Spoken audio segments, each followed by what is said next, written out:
Noel McClean is the National Secretary for Bectu, which is the union which represents many theatre staff. Noel, morning to you.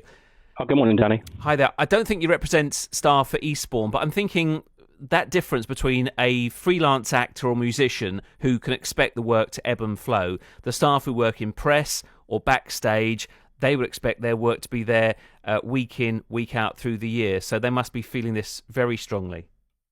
Yeah, absolutely, Danny. And the point I want to make, I mean, first of all, I should point out we have got a long association with Eastbourne Theatres. Bectu, on many occasions, has held its annual conference, the Winter Gardens and the Devonshire Park. So we're fully aware of the theatres down there and very close to our heart. But unfortunately, the scene that's being played out in Eastbourne is being replicated throughout the UK. And to be honest, we've been predicting this and we've been saying to government for some time, there is a crisis looming, you need to do something about it. And I'm afraid the government action so far hasn't been sufficient in scale or sufficient in terms of urgency either. It's just been, not enough, and it's coming through far too slow. We called for an arts recovery package back from kind of April and May onwards. They finally made an announcement on that on, I think it was the 5th of July, the £1.57 billion. And to date, we've got very little detail on what it means, what theatre operators can expect to get, in what format. It looks like the money will start coming through around about October. Applications open on Monday, I believe, and they close on August the 21st. So, they are moving at a snail's pace in response to a crisis which is just engulfing the whole industry, I'm afraid. Why do you think that is? Is it because the government has too many other things first, which they think that is probably more important, but we'll get to them eventually, or something else? I don't know whether there's a blind spot in terms of theatre in particular. We have tried to articulate that, and I listened to the piece before this, and it's absolutely spot on. There is a powerful economic argument here.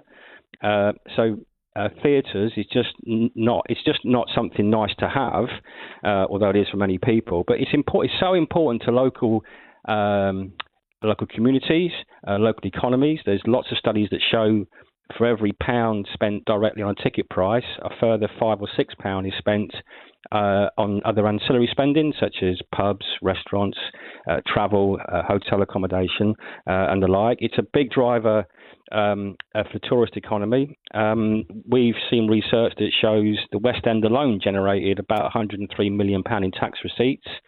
So there's a strong kind of economic argument here. And like the previous speaker, like Samuel said, I'm not sure if there's a lack of understanding, because when the government talks about the crown jewels, presumably talking about places like the Royal Albert Hall and the Opera House and National Theatre, but without regional theatre, you don't have a West End. The two things are completely intertwined together, are they? Yeah. Independent.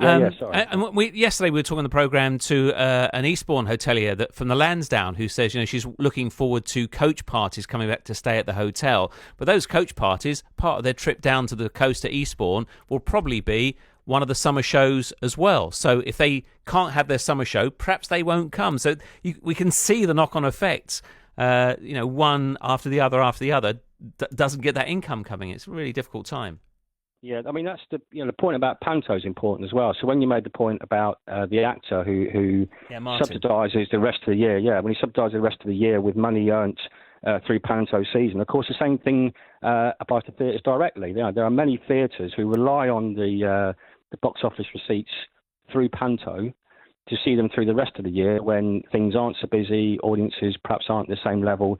So the whole financial plan is kind of built on that. And when the Health Secretary made the announcement that they wouldn't even announce a review of the social distancing guidelines indoors until November, I think that was the final death knell for Panto, because, as somebody else said, you simply cannot start from scratch and build a Panto from November onwards. It just doesn't work like that. Just on a final thought then, perhaps the council have done the only thing they can do, because they can't take the risk. They can't say, OK, we'll keep the theatres bubbling along and see what happens, because that's costing them all the time. And then they could plan something which gets pulled at the last minute, and then they waste a lot of money, and then they're accused of being frivolous with the money. Does that hold water? I think it does. Yeah, I mean, this is one of those occasions where I'm a trade union officer, and we're at one with employers on this. We are not.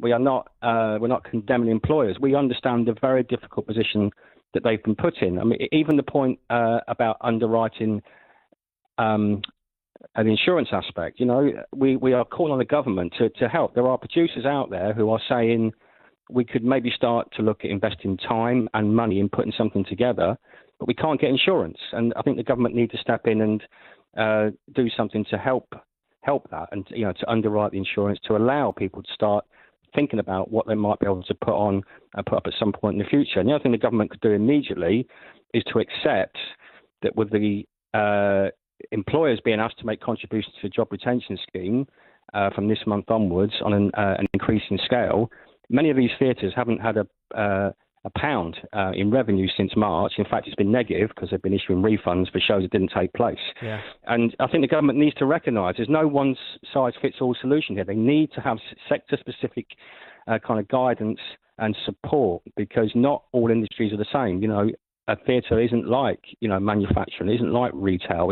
It's an odd place, but a brilliant place. And they need to recognise that and do something very, very specific, recognising that it's not a bailout, it's a recovery package to protect something that is very, very important to the social fabric of the UK, but also an economic powerhouse.